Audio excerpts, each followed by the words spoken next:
The Amazon rainforest is shifting into a climate that Earth hasn't seen in millions of years. Scientists looked at decades of real data and had to invent a new word for it: hypertropical. In normal human language, it means hotter droughts that last longer, hit more often, and push the rainforest past its limits. So yes, hypertropical is not a lush jungle, but extra, as you might think. It's more like a tropical forest, but stressed out, overheated, and drying out like a sponge left on a radiator. The researchers behind this say these conditions have no current analog. All this is pretty worrying since the Amazon acts like a giant carbon sink that absorbs carbon dioxide from the atmosphere and stores it in trees and soil. It's like Earth's lungs mixed with a massive storage vault, but when trees get hammered by heat and drought, they struggle to grow. They lose leaves and simply wither. And when it happens, they don't just stop absorbing carbon, they can actually release it back and turn the system into a carbon source, which is the opposite of what we need. Sadly, this isn't a guess based on one bad summer. The team of scientists used data gathered across the Amazon for more than 3 decades. They studied how trees respond when drought hits and temperatures spike, and how the soil behaves too, because soil isn't just dirt. It's a whole living world of roots, microbes, moisture, and nutrients. When drought bakes the ground, trees don't just get thirsty. Their entire support system starts malfunctioning. The Amazon is all about the constant recycling of water. Rain falls, trees drink it. Then they release water vapor back into the air through their leaves. That process is called transpiration, which is basically the forest sweating. That tree sweat helps form clouds and bring more rain. It's like the rainforest runs its own water cycle loop. If drought weakens the trees, the loop weakens too, and then the forest becomes even drier. The last time similar climate conditions existed on our planet was around 10 million years ago. The planet and the animals living on it looked completely different back then, and ecosystems played by different rules. So, for everyone living on Earth now, these conditions are a challenge of a completely new, unknown level. What makes this feel even more intense is how scientists use drought and heat waves as a preview. They looked at how forests behave during extreme events today, because those events can act like a time machine. A quick glimpse at what normal could look like in the next 100 years. That's terrifying because it means today's disaster seasons might be tomorrow's average weather. Like the Amazon doesn't get a bad year anymore. It gets a new baseline. And this isn't just an Amazon problem. The researchers say hypertropical forests will mostly emerge in the Amazon region. But similar conditions could also show up in parts of Africa and Asia too. When forests slip from carbon sinks to carbon sources, things will get ugly fast. It's like a feedback loop, a runaway cycle that feeds itself. The forest stops protecting the atmosphere and starts fueling the problem it used to help control. The Amazon helped keep the atmosphere stable for longer than humans have existed, and now it's getting pushed into conditions it never evolved to handle. It's not the first time, or climate type we'd better never encounter again. When Earth slammed all its land into one megacontinent, it didn't just make a bigger map, but a different planet. Pangean created a monster monsoon system so intense it earned its own name, the Pangean mega monsoon. It was like a normal monsoon blown out of proportion, feeding insane wet seasons in some regions and brutal dryness in others. It happened because one giant continent messed with winds and ocean moisture, like a giant wall in the atmosphere. This climate didn't spread rain evenly, it concentrated it. It created extreme swings, wet months that dump water like a broken fire hydrant, and dry seasons that feel like the planet forgot how to rain at all. The interior regions likely turned harsh and difficult, and coastal zones got slammed with seasonal extremes. Luckily, this climate won't come back the same way because it requires a supercontinent again. But the idea matters because it shows that Earth's climate doesn't just change from temperature, but also from layout. Rearrange continents and the whole sky starts behaving differently. During the Snowball Earth period, the entire planet looked like Antarctica.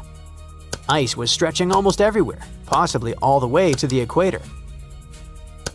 Ancient glacial deposits scientists found in places that used to sit near the tropics prove it was real. Here's the terrifying part. Once ice spreads far enough, it starts cheating. Ice reflects sunlight like a giant mirror, so Earth absorbs less heat, cools even more, forms even more ice, and the freeze feeds itself. And when all that ice melted under volcanoes released enough carbon dioxide, it likely did it violently, with extreme weather and huge chemical shifts in the oceans. Then there was the hothouse Earth that felt like the thermostat stuck on broil. There were long periods when global temperatures stayed way warmer than today. Sea levels rose and the planet's climate system behaved like it had too much momentum to slow down. In a hothouse world, the ocean expanded as it warmed, as warm water takes up more space. Ice sheets shrank, and without its natural light mirror, Earth absorbed more heat and dug itself deeper into the hot zone.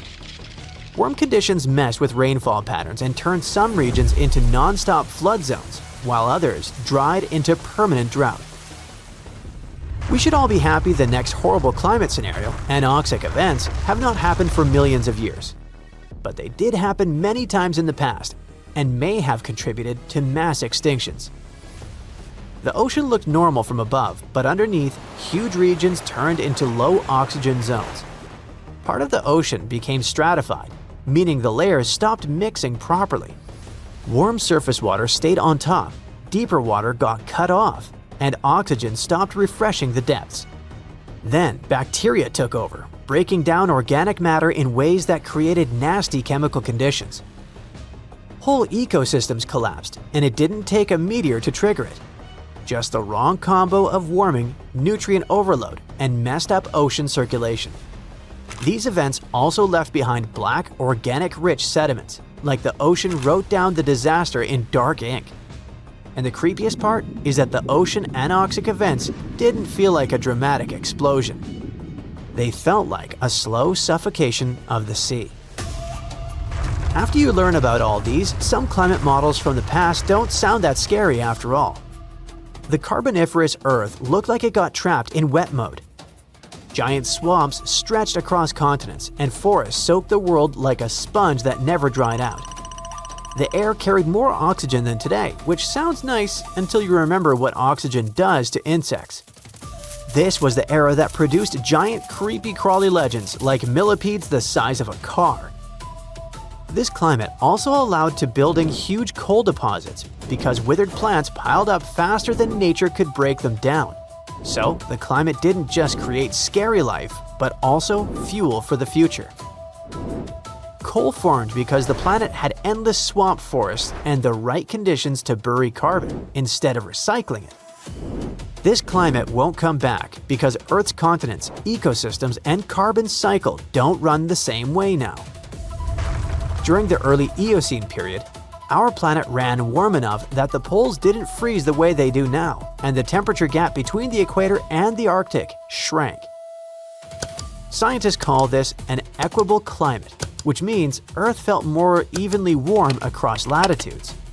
High-latitude land stayed above freezing year-round in some models and evidence. Places near the Arctic were living without deep winter ice dominating everything. It didn't mean the whole world felt like Hawaii, but it did mean fewer extreme contrasts. If the planet warms enough, pole to equator differences can shrink again, and seasons can soften in certain regions. But the Earth system today has ice sheets, ocean patterns, and human-built infrastructure that never existed back then. So if low-season Earth returns, it won't feel calm. You're strapped in a boat cruising down the Amazon River with the sun scorching hot. As you check out your map, your boat starts rocking back and forth. The water is starting to get more intense, so you hang on for dear life. You tuck your map in your pocket and try to take control of your boat. You strike some jagged rocks and duck low to avoid tree branches. Your boat strikes a large rock out of nowhere and capsizes. You're swimming in the murky green water. While you're trying your best to get ashore, your boat gets washed away. Underneath the water lies a whole new world of bizarre and dangerous animals. Candiru fish are snake-like creatures that can grow up to 16 inches long. Arapimus can weigh more than an adult male and are taller than most basketball players. They are the biggest freshwater fish in South America.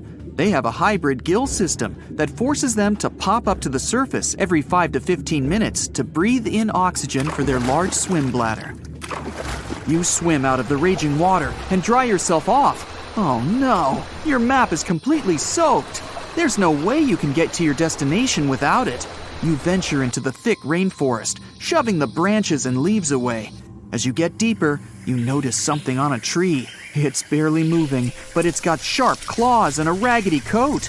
It stretches its arm to another branch and tries to pull itself up, ever so slowly. Sloths sleep more than half their days and only head down from trees once a week. They're so motionless, they sometimes grow algae and moss on their fur. The rainforest gets denser with each step until there's barely any sunlight illuminating the path in front of you. You notice a figure following you. With every branch you step on, you can hear a faint sound right next to you creeping around. You start walking a bit faster, and the sound catches up with you. You make it out of the dense part and tread along a narrow path until you reach a cliff. You can't walk normally here, so you pin against the wall and walk sideways to cross the hills. You slowly move across with the river 30 feet below you. You move your right foot, and some rocks fall into the river. You keep going and misstep. You're about to fall, but you hold on to a large tree branch and pull yourself up. You notice a couple of colorful poison frogs inches away from your fingers. Touching any of these frogs can be extremely dangerous and harmful, despite their amazing color patterns. The golden poison frog is one of the most poisonous animals in the world. One of them hops right next to you, so you let go of the branch and fall back in the river. The river is washing you down until you reach a calm current. Underneath you is a swarm of piranhas swimming with their sharp teeth. The red color on their skin is unmistakable, so you swim off like an Olympic athlete. Piranhas will eat anything that gets in their way, no matter the size. You grip onto a log and climb up a small rock to catch your breath. There's a huge electric eel underneath the rock. Despite their name, they're more related to catfish than eels. They use their powerful 600 volts of electricity to defend themselves and catch food. You're stuck, unless you're like the common basilisk that can run on the water like a jet ski. These incredible lizards have special webbing on their toes and can run the distance of a basketball court. You hop on a bunch of rocks until you reach the land. You continue walking along the riverbank until you come across a moving rock. You rub your eyes and see it moving again. It's a dinosaur-looking turtle that resembles a crocodile with armor. The mata mata is a freshwater turtle that disguises itself with its surroundings to catch prey. Their heads stretch longer than their bodies. You shimmy your way past it and continue. You head back into the rainforest and find a spot to rest. Wait, there are giant ants everywhere. They're the biggest ants in the world and can produce one of the most painful stings out there, even comparable to a wasp's sting. You immediately get up and find another place to rest. As you continue walking along, you notice the same feeling of something following you. You can hear some leaves rustling, but it's getting dark and there's no way of telling. You find a nice little spot to build a campfire and catch some Z's. But in the Amazon, everything is a threat. Except for those cute capybaras wandering around. They live in groups next to water sources. They're also the biggest rodents in the world. You don't need to worry about them if you're stuck in the middle of the Amazon rainforest. Suddenly, you feel something slithering up next to you. You look down and see a massive green anaconda just about to constrict you.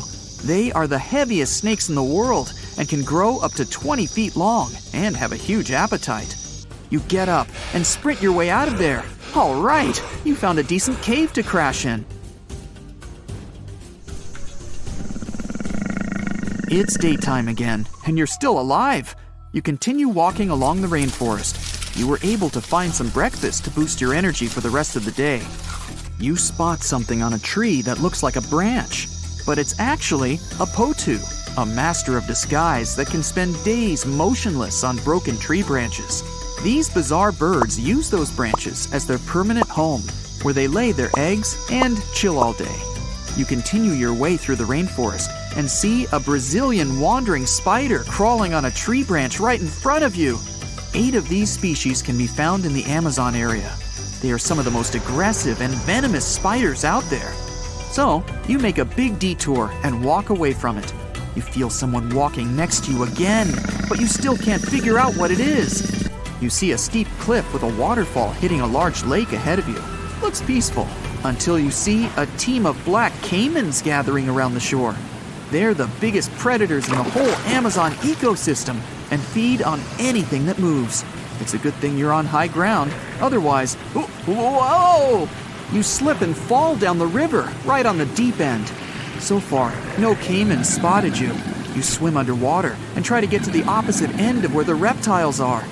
As you climb out and dry yourself off, you notice some large black spots on you. You try pulling them off, but they've latched on pretty hard. The Amazon giant leech finds its target by tracking movement and shadow. Once they attach themselves to the skin, it's extremely difficult to extract them. The best way to do so is to slide your finger next to its mouth and pull it off slowly. Ugh. You manage to get them off your body and see that the caimans are swimming towards you. You're pinned to the wall with the lake of hungry reptiles approaching. Suddenly, a pink dolphin jumps out of the water and splashes all over them. They can grow larger than humans and are the celebrities of the Amazon. Scientists think they get their color from the blood capillaries on their skin. The Amazon even has bull sharks swimming around. These carnivorous giant fish are threatening to humans and can swim in both saltwater and freshwater. These sharks prey on anything within their reach, including other sharks. The dolphin distracted the caimans, so you climb up the cliff and try to find the best way to escape. Opened jaws waiting for you to fall into the pit are right below you. You're lucky enough to escape to the top, but as your arms pull you up, the first thing that you see is a jaguar looking straight at you. It's the creature that's been following you this whole time. You get up while it starts circling you, timing its strike. You know that you can't take on a jaguar, nor can you outrun it, so you grab a large tree branch from the ground to defend yourself. It jumps at you, but you duck down in time. The jaguar lands in the water far away from the caiman crocs. It's a good thing these large kitties are excellent swimmers. You pick yourself up and continue. And to your surprise, you find your boat again. You fix it up and sail your way out of the Amazon. Whew! A bridge, a very helpful structure that traces back to the Neolithic times. The oldest bridge in the world, at least the one that is still standing, is the Arcadico Bridge, built more than 3,000 years ago. But there's a river you cannot cross using a bridge, the Amazon River, the largest and longest river in the world. Okay, the Nile River is actually the longest river in the world, but the Amazon wants both titles for itself. The Amazon River is born in Peru and crosses Colombia and Brazil until it reaches a massive delta at the Atlantic Ocean. Its waters travel a longer distance than Frodo and Sam, and yet not a single bridge has ever been built over it. Why is that? First of all, seasonal floods change the size of the river. During dry seasons, the Amazon is about 3 miles wide, but during heavy rains, it can get up to 30 miles wide in a few weeks. Not only that, but the flood also makes the river change its position. Now imagine trying to build a bridge in a place where the ground turns into water for about 4 months. Not an impossible task, but not the easiest one either. Now, if you look back at your geography classes, you might remember that the soil of the riverbank can be very soft, especially in the Amazon, which means it can erode and shift. Heavy rains also create marshes, a type of wetlands that actually reduces the magnitude of the floods and purifies the water. It's also home to many animals. This means that to build a bridge, part of this wetland would have to be drained, which would ruin the lives of all those animals. Besides, the foundations of said bridge would have to be deep, and that would cost a lot of money. The rain creates yet another problem for the potential bridge. It increases the river's water level by 13 to almost 50 feet. Of course, bridges have been built in deep rivers before, like the Padma Bridge, a gigantic structure with a foundation of 417 feet. But because the soil of the Amazon River can erode easily, a bridge would have to be built using floating structures, known as pontoons, and they're not helpful in a river that changes depth whenever it feels like it. Next on our list of things that are a problem to human endeavors is the Amazon rainforest. This forest spreads over 9 countries and is so big and so dense it could cover about half of Europe. This means that a bridge would almost likely connect one patch of the forest to another. A pointless improvement to the lives of capybaras and jaguars. Of course, the real users of such a bridge would be humans. Most people live around the tributaries of the Amazon River, not around the river itself, because who wants to live like a beaver at a dam? There's even a state called Amapá on the left side of the Amazon River that is completely cut off from the rest of Brazil. You could easily take your car and visit its neighbor, a place called French Guiana. But if you wanted to go to another part of Brazil, you'd have to find other means of transportation. Aside from small riverside populations that live right on the riverside, of the Amazon, bigger cities were built near tributary rivers, like the Rio Negro, which has a bridge, by the way, and the Nanay River in Peru. The bridges that go over the Nanay and the Rio Negro are the only 2 bridges over the rivers in the Amazon basin. The lack of good roads and highways inside the Amazon also makes the creation of bridges a pointless endeavor. Back in the 70s, humans had big ideas on how to explore the Amazon ever more, which is why they decided to build a highway which would cut the Amazon basin from left to right. The road, called the Trans-Amazonian Highway, was supposed to bring people to the heart of the Amazon. But it seems like the difficulties of building more than 2,000 miles of road inside a dense rainforest were not foreseen. Halfway through, the project was abandoned because it was super expensive and problematic. Nowadays, highways in the Amazon basin are always flooded, filled with holes and mud. This whole situation creates a ripple effect. People don't live near the river because it's hard to access it. The roads don't go there either, because it's hard to build them. Which in turn makes even fewer people want to settle on the banks of the Amazon River, because they have no roads to get them there. So, if there are no roads and no bridges, how do people live there? You're not gonna believe this, but the riverside population uses a very old but reliable invention called a boat. The Amazon River is fully navigable, and the people that live there use it like a road. Much like motorcycles, cars, and buses, the Amazon River has canoes, speedboats, and ferries. There's even a very specific ferry called Obidense, transporting people to the municipality of Óbidos, hence the name. Locals do everything on boats. They even have a boat hospital that floats around and visits riverside populations, and a boat bank, so you can do all your bank-related things while looking at the vastness of the Amazon. Honestly, genius invention. The downside to this lack of bridges is that it stops us from exploring the truly hidden gems of the world. In the Amazon, for example, there are over 10,000 undiscovered archaeological sites. We may never be able to dig out stuff like fortified villages, geoglyphs, and many other structures. It would be pretty neat to go full-on Lara Croft in the middle of the Amazon, but these findings are tucked deep in the heart of the forest. At the same time, only on a boat are you able to witness the crazy phenomenon of the unmixed waters of the Rio Negro and the Solimões on the Amazon River. For more than 3 miles, these 2 tributaries of the Amazon River flow side by side without mixing. The speed and the temperature of these waters are different, so you'll see a river that looks like coffee and Coca-Cola mixed. This awesome phenomenon is called the meeting of waters. But the Amazon River is not the only river in the world deemed bridgeless. The Congo River, the second longest river in Africa, only has 1 bridge crossing it. The 2 Congos, yes, there are 2 different countries in the world named Congo, are separated by the Congo River, and so far, no roads connect them.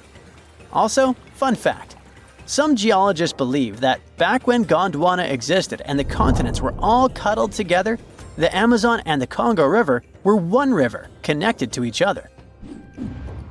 Another place with a lack of bridges is the east side of the Thames in London. The west side of the river is narrower, which makes building a bridge easier. There are about 33 bridges on the west side alone, but if you want to cross the river from the east side, it's gonna be a hassle. The thing is, back in the 1800s, shipping companies decided that building too many bridges over the Thames was too expensive, because this was a shipping route and the bridges would have to be taller than usual. The structure would also have to be long, since some parts of the Thames are about 1,870 feet wide.